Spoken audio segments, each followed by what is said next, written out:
Ministry of Information, for that matter, ISD, has been put at the forefront on this COVID-19 to disseminate information on the pandemic to the public. The most reliable institution to disseminate information, that's ISD. The President has put a vote of confidence in us to diligently discharge this assignment. Let us do this to redeem the name of the department. Take it as a personal project. Take this campaign as a personal project, as we've been doing already. Give reliable, adequate, and truthful content. The Ministry of Information will use the following approach whilst we are disseminating they will use information, they will use the public education campaign, which we fall on. They are also falling on celebrities with the following they have as an influence to, and we can also see that these days Asamoah and co are also educating the public on the preventive measures. And what we have to do is we have to go on with our duties diligently and give truthful content, because these days you can see that on social media anyone at all just gets up, dump information onto the domain of the public. But as professionals, we are tasked to give truthful and then reliable information to the public. Though the global scenario is scary, let us all, as ISD staff and other people, propagate the message of calmness. So our slogan or our hashtag is spread calm, not fear. Please, can I get it from all of you? Spread calm, not fear. We now know that COVID-19 is in the country. We are recording cases. As at the last count, we had 132 cases. Some from those that have been, about 78 from those that have been quarantined. And as a nation and as a region, we need to be prepared and ensure that we work so hard to bring this pandemic down, so that it will not affect a lot of people and to also not take away lives. And one of the important things that we need to do is information, sharing information, communication. There is communication is so crucial to the control of this condition. And we are talking about maintaining social distancing. We are talking about hand washing with soap and running water. We are talking about using hand sanitizers. We are talking about preventing overcrowding. We are talking about noticing the symptoms early enough and reporting early enough to the facilities for us to be able to take care of you. We are also talking about engaging the community leadership and the community membership to ensure that we detect possible suspected cases early enough, inform the health systems, and for us to also start acting. And this is where you come in, sharing the information to our community leadership, membership, giving them the right information. Secondly, there is so much fear and panic, among the populace. And I think it's due to the fact that they don't have the right information. So you are very, very important in ensuring that the right information is given to the populace.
Francis Kinsiata from Cape Coast Metro ISD.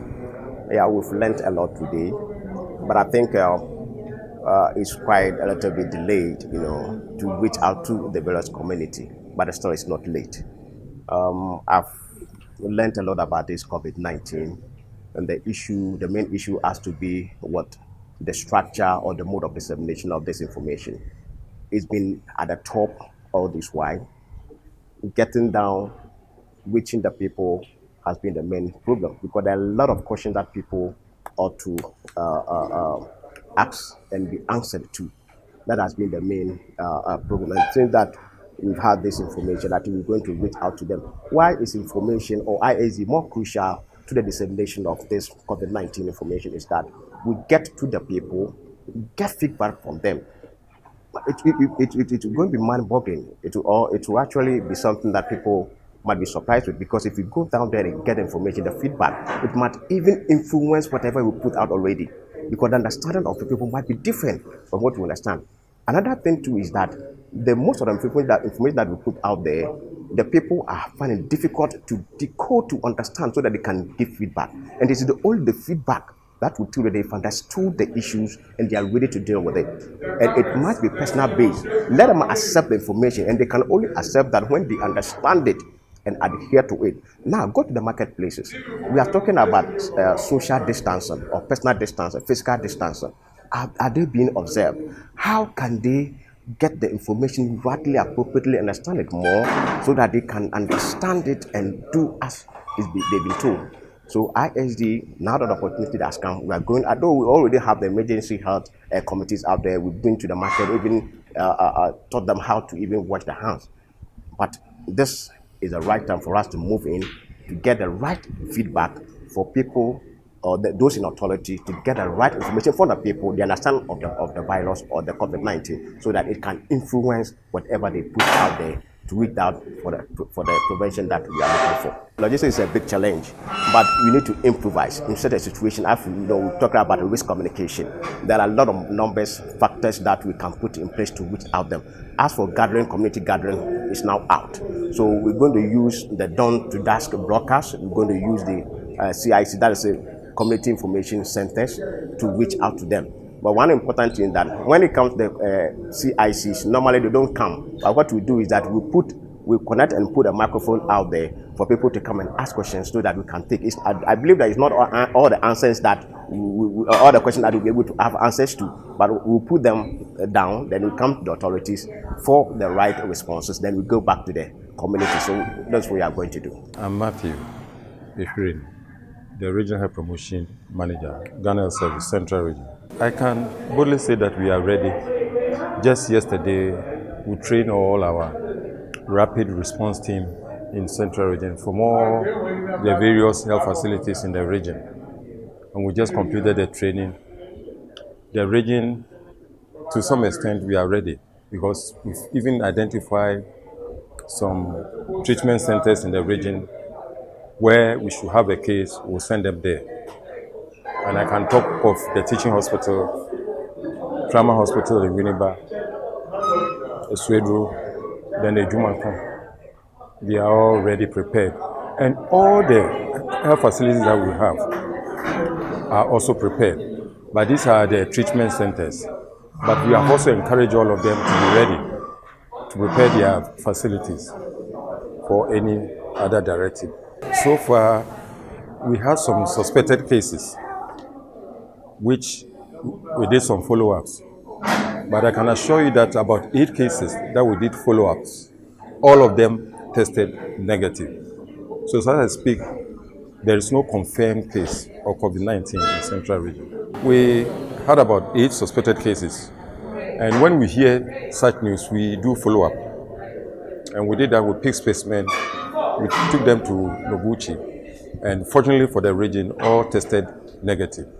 We are calling on the general public to send us information in case you see somebody exhibiting those signs and symptoms. You can quickly inform us, and we'll move in there to support that person or fellow. That's what we are doing. And as you are also aware, public education has also been intensified. That is why we are having this meeting this morning with Information Service Department This is a key partner who can also help us with information dissemination. And so we are also trying to give them the technical knowledge so that they can go out and do and give the right messages to our people. So the region is ready. Our rapid response teams have been reactivated. We are also receiving logistics from national level, especially for frontline health workers. And so clinically, we are also ready to manage any of the cases that will come. I can boldly say that there is no confirmed positive case of COVID-19 in Central Region now as I speak. My name is Mrs. Manasseh Asafako Asamoah, the Central Regional Information Director. The purpose for gathering here today is to sensitize my MMDIOs on the pandemic that is widespread, and we are here to give them accurate information that is reliable so that they can go out there and sensitize the public with the right content. As information officers, we need to know some petty things about the pandemic. Something like what it is, the symptoms, the preventive measures, and then most especially government directive on the preventive measures, and also to spread calm, not fear, among the public, because we can see of late a lot of misinformation is going out there, and there are a lot of misconceptions too out there. That some of it is that if you drink alcohol, you will not be infected. So we have to clear those misinformation as professional communicators for the public to know what to do in this critical time. Very fantastic. They've come all the way from Diaso, Dunkwaonofin, Kasua, all the MMDAs in the region, and they have really done well. Currently, they are in breakout sessions to discuss what they've been taught, and they will come and do presentations as to how they will disseminate that in the local languages in our various communities. For information service over the years, because we are having challenges with our broken down vehicles, we have strategized in a different way, like meeting focus groups to disseminate our messages. We also use the community information centers in our localities. We also use radio stations.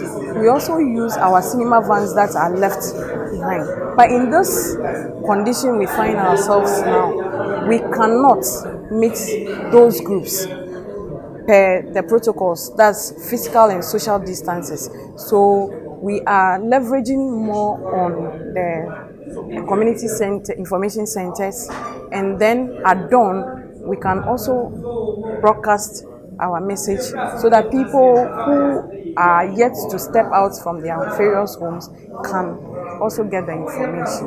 The general public is being admonished to just stay home if it's not necessary to come out. They are also to observe the WHO preventive measures, that's washing your hands under running water. Those who don't have running water should get water and wash their hands frequently. If you don't have water at where you are, you can also use alcohol-based sanitizers, and then you should avoid shaking hands. In fact, just observe all this. And I just want to say that we should all come together and fight this pandemic and spread calm, not fear. Thank you. As this is happening, people are also finding dubious ways of outweighing the system. It is true that some are manufacturing other concoctions in the form of sanitizers. In our presentation, we told the information officers to also tell the public to watch out for those things. But the best way is to get water with soap and wash your hands.